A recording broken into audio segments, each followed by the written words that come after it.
गांव मेडवी में यहाँ पर उपस्थित हमारे सम्मानित बुजुर्ग भाई, मेरे माताएं बहनें, सम्मानित मंच, आप सभी को नमस्कार, अस्सलाम वालेकुम। आज आपके बीच में हम एक उम्मीद लेकर आए हैं। पूरे देश में लोकसभा का चुनाव चल रहा है और हमारे यहाँ 19 तारीख है, साइकिल का निशान है।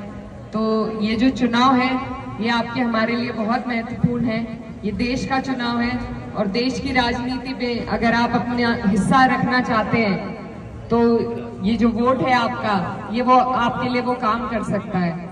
तो ये चुनाव बहुत महत्वपूर्ण है और 10 साल से आप और हम डबल इंजन की सरकार को देख रहे हैं, उनका कार्यकाल देख चुके हैं और जो फायदा हमारे क्षेत्र को मिलना चाहिए था इस दौरान वो नहीं मिल पाया है।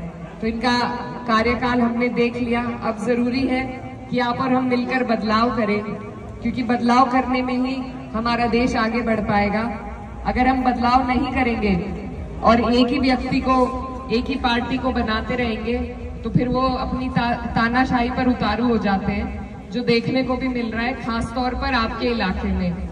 तो आप लोग यहाँ पर सर्व समाज उपस्थित है और सर्व समाज की ही हमें जरूरत है। ये चुनाव भाईचारे का है और बदलाव का है।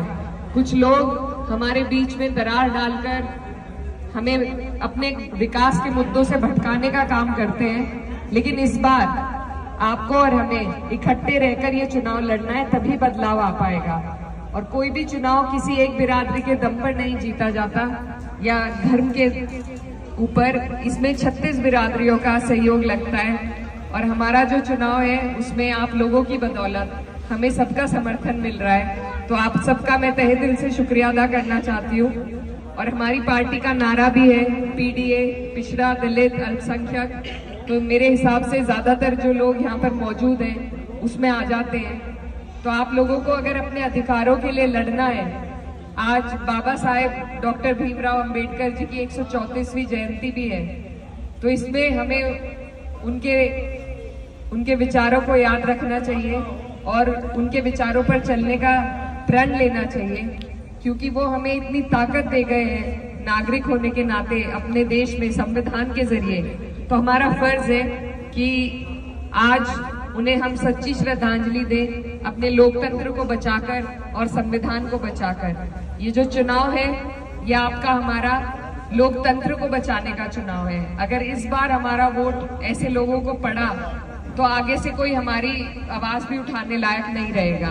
और मेरी आप सबसे ये भी अपील है कि यहाँ पर सर्व समाज उपस्थित है, आप लोग वोट परसेंटेज का भी ध्यान रखें। आपके यहाँ जो 22 में चुनाव हुआ था उसमें आपने देखा था कि थोड़े वोटों को ये कैसे गुम कर देते हैं। तो हमारा चुनाव सत्ता पक्ष से ही है। आप लोग अगर अपनी परसेंटेज बढ़ाएंगे तभी हम यहाँ से पार पा पाएंगे। तो आप लोग बड़े हैं, सारी राजनीति समझते हैं। आज थोड़ी जल्दी है, कार्यक्रम बहुत ज्यादा है। मैं आपके क्षेत्र की भांजी भी हूँ, बेटी हूँ आपकी, और आप लोगों ने पहला मौका हमारे माननीय सांसद जी को दिया था। अब इस बार मैं आपसे ये मौका मांगने के लिए आई हूँ और आपको यकीन दिलाना चाहती हूँ कि अगर आपने मुझे अपना आशीर्वाद दिया तो जैसे आज आपके बीच में आई हूँ, इसी तरीके से लगातार आपके सुख दुख में, आपकी परेशानी में आपकी आवाज बनने का काम करूंगी और आपकी लड़ाई लड़ने का काम करूंगी। तो आने वाली 19 तारीख है, आप लोग अपना आशीर्वाद वोट के रूप में साइकिल का बटन दबाकर इंडिया गठबंधन को मजबूती देने का काम करें। बहुत बहुत धन्यवाद।